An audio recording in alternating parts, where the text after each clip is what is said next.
more than 4,000 missiles, 0 kills. Think about that number for a second. Every nation that wanted this plane gone fired everything they had at it. Surface-to-air missiles, interceptors, whole air defense networks built to catch one black shape in the sky.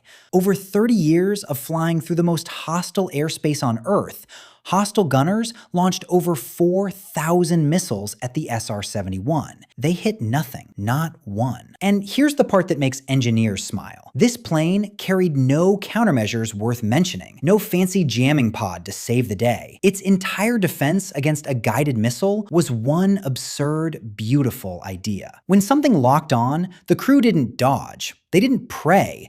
They just pushed the throttles forward and left the missile behind. Picture outrunning a bullet. That was Tuesday for this aircraft. So how do you outrun a missile? You don't, usually. A modern missile screams along at 3, 4, 5 times the speed of sound. Nothing with a pilot inside is supposed to beat that. But the SR-71 wasn't built to fight the missile. It was built to be somewhere else by the time the missile arrived. Cruising speed sat above Mach 3.2. That's roughly 2,200 miles an hour, or about 3,500 kilometers an hour. At that pace, you cross New York to Los Angeles in under an hour. And it did this at 85,000 feet. That's almost 16 miles up, or 26 kilometers. The edge of the black sky, where you can see the curve of the Earth. A missile climbing all that way to reach you arrives tired, slow, and out of energy. By the time it gets there, you're 100 miles gone. How do you intercept something that simply leaves? Here's where the story bends backward. To fly that fast, you fight a strange enemy: heat. At Mach 3, air friction doesn't cool the plane, it roasts it. The skin on the leading edges climbed past 1,000 degrees Fahrenheit, over 500 degrees Celsius. Hot enough to cook the metal soft. Aluminum, the metal nearly every aircraft is made of, would have wilted like a candy bar on a dashboard. So Kelly Johnson and his secret team at Skunk Works made a choice that sounds insane. They'd build almost the whole plane out of titanium. Titanium shrugs off that heat. It stays strong when aluminum surrenders. One problem: in the early 1960s, almost nobody in America could machine the stuff. It was brittle, stubborn, and the tools snapped on the first cut. Drill bits dulled in seconds. Whole batches of parts cracked and went in the trash. Engineers had to invent new tools just to shape the thing, and the United States barely had any of the raw metal to begin with. So picture the bind they're in. A plane that has to be titanium, a country that can't machine titanium, and almost no titanium to practice on. Where does the secret program even find it? So where do you get tons of high-grade titanium when your own country's running dry? You buy it from the one nation you're about to spy on, the Soviet Union. Read that again. The plane built to photograph Soviet secrets was made, in large part, from Soviet metal. The CIA set up shell companies all over the world, fake businesses with fake purposes, and quietly bought up Soviet titanium through the back door. The cover story, as the legend goes, was almost too good. The metal was for pizza ovens. Harmless, commercial, nothing to see here. And Moscow waved it through. The country being watched was paying, by the ton, to supply the very aircraft that would watch it. If somebody pitched that in a movie, you'd call it lazy writing. It actually happened. Now hold this plane in your mind for a second, because it gets stranger. Sit one on the runway, fueled up, and it leaks. Fuel drips onto the tarmac in slow, steady puddles. Crews put pans under it. On any other aircraft, that's a grounded emergency. On this one, it was Tuesday. Why? Heat again. At Mach 3, the metal skin expands.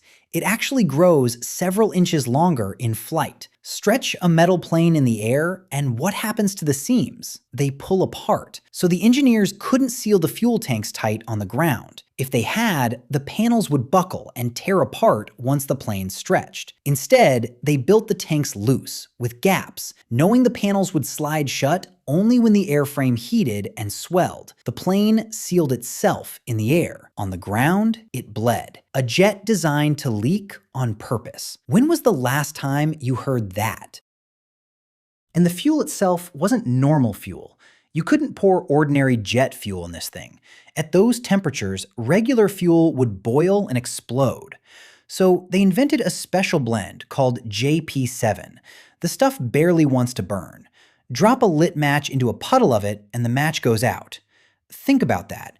The fuel is so stable you can't light it with a match, yet inside the engine, it powered the fastest air-breathing aircraft ever flown.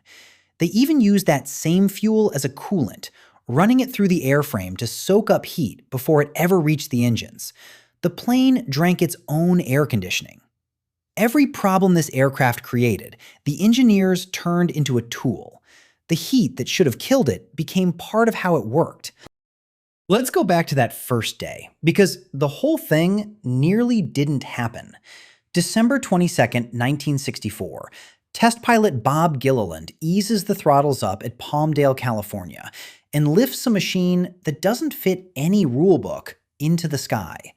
By 1966, the SR-71 was flying real missions for the Air Force over places no one was supposed to go: North Vietnam, North Korea, the edges of the Soviet Union. And here's the insider truth most people never hear. The SR-71 didn't sneak around. It didn't hide. It flew straight over hostile territory in broad daylight, daring anyone to try. Stealth, in the modern sense, wasn't the plan. The plan was simple: be too high and too fast to touch. And for 30 years, nobody touched it. Let me show you what that speed actually meant on the ground. A crew flying over enemy territory spots a missile launch below. The standard panic move? Turn, dive, dump flares. Not here. The official emergency procedure, the thing in the checklist, was to accelerate, climb higher, go faster, let the missile burn itself out chasing a ghost. One pilot described watching surface-to-air missiles arc up toward him and simply fade away below, out of breath, while he kept climbing into the black. Imagine being shot at, and the safest thing you can do is speed up. That's not a tactic any other aircraft on Earth could use. The SR-71 made being shot at almost boring. The missiles were the ones that couldn't keep up. So if nothing could catch it, why is it sitting in museums today? Here's the twist nobody expects. The SR-71 wasn't beaten by an enemy. It was beaten by an accountant. Every single flight cost a fortune. Special fuel, special tankers, a huge crew, and parts you couldn't just order. And by the late 1980s, the Pentagon looked up and saw something cheaper circling overhead: satellites. Spy satellites could photograph the same ground from orbit without risking a single pilot. Drones were coming too, quietly, with no one inside to lose.